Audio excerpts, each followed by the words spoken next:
ખાણ ખનીજ વિભાગના દરોડા સાવલી પાસેથી પસાર થતી મહીસાગર નદીમાં ગુજરાત ફ્લાઇંગ સ્ક્વોડ ટાટકી ડેમના કોન્ટ્રાક્ટર દ્વારા કરાતું ગેરકાયદેસર ખનન ઝડપી પાડ્યું। ગેરકાયદેસર ખનન કરતા 2 હિટાચી મશીન તેમજ 2 ટ્રકો ઝડપી પડાયા। ગેરકાયદેસર રેતી તેમજ પથ્થરનું થતું હતું ખનન।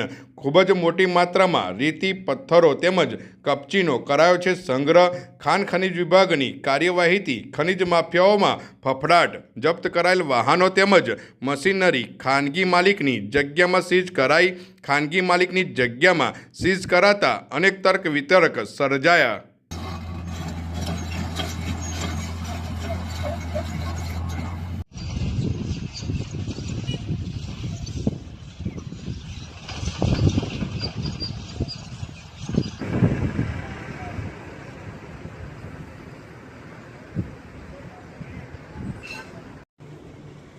શું થયું છે?